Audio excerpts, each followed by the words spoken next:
Hey, what's going on, team out here in nature? Just had an amazing conversation with Jesus. He beat the heck out of me. I'm wearing sunglasses because I've got a couple black eyes here. But that's what happens sometimes. So we're talking about people pleasing. And he knows that that's something that I struggle with, have struggled with for a while because I want people to be happy. So the first point that he had, we're diving right in. He dove right in because he's sick of having this conversation with me. So today was it. You know what I'm saying? Today was it. So we dove right in and he goes, Jesse, what do you come to me for? What do you need from me that nobody else can give you? And I'm like, man, divine intervention, abundant joy, happiness, how to use my talents, godly counsel. He's like, okay, well, let's just go with abundant joy and happiness. Okay, I'm like, all right, cool. So what he said to me, he says, when people come to you, you are trying to be me. Are you able to give somebody else happiness? Are you able to give someone else abundant joy? Are you able to give someone else the things that only I can give them? And I'm like, no.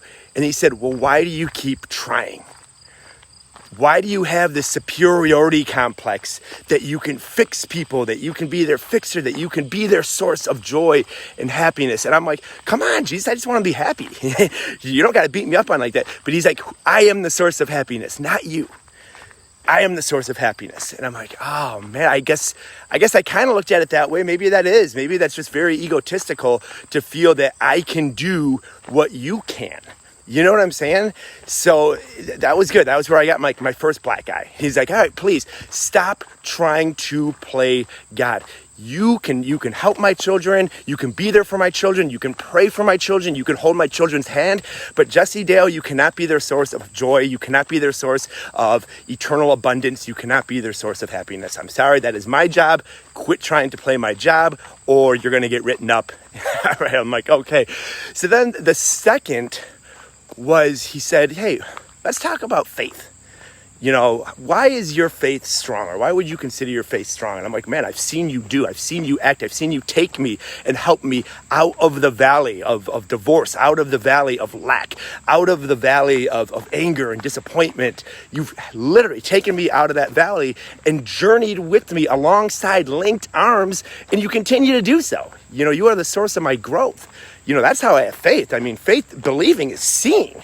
You know what I mean? And of course, you know, I don't see everything, but I have abundant of faith in you. 1,000,000%. He's like, so have you ever thought that it is a complete lack of faith that when you think you can fix people, you're saying that you can do it, but you don't have faith that I will do it. You don't have faith that I will do for others what I've done for you. That was when I got my second black eye. I'm like, dude, you have to beat me up. Can we talk about something more But no, that's true. When we try to people please, we're saying, hey, Jesus, I got this. I'll be the source of this person. It's kind of like playing God, but it's actually showing Jesus that we don't have faith that he's going to journey with somebody. And man, that is so true when you put it in that perspective, you know? So I need to stop that lack of faith. That is evidence of lack of faith. If I say, hey, I'm going to make you happy. I'm going to go out of my way. I'm going to work Sunday. I'm going to do this, and this. I'm going to take away from my family and give to all these other places. I'm saying, you know what? I got it, Jesus, because I don't believe you're going to do it, so I need to do it. Moo. And I don't believe that in my heart, but that action kind of shows that.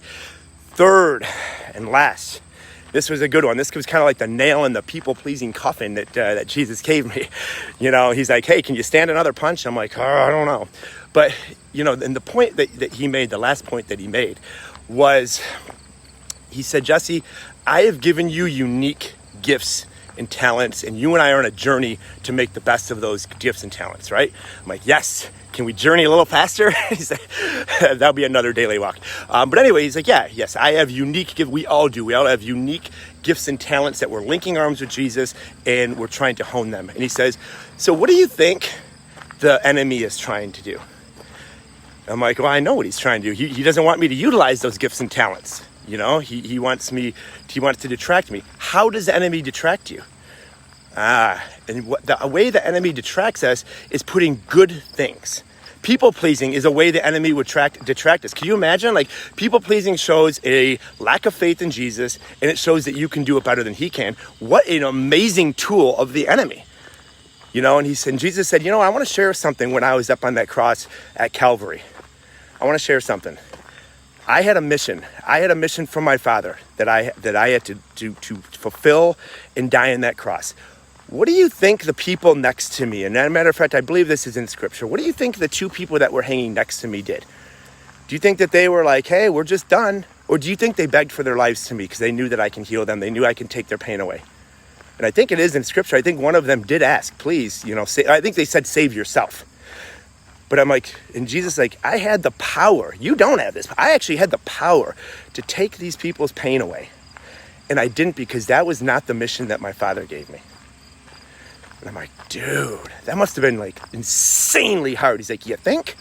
You know what I'm saying? So you got to stay your course.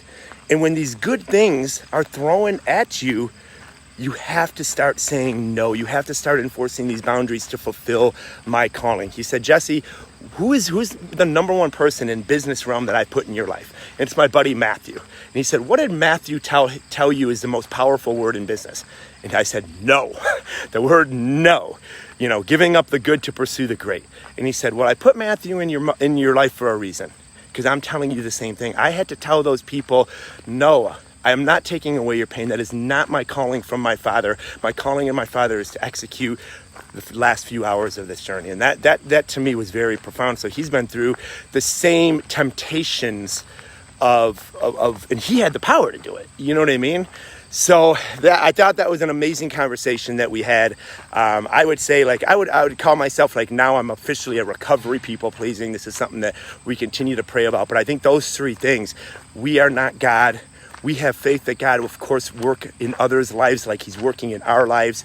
And we need to stay our course given to us by our Creator and not live the courses that other people think we should live or that the enemy thinks that we should live. Hey, thanks for tuning in. I'd love to hear any where you're listening from and any comments. These are just conversations that we have. Sometimes Jesus dumbs stuff down for me. So this is by no means like anything scriptural. This is just a conversation between me and my man. I'd love to hear your guys' thoughts and have an amazing rest of your weekend.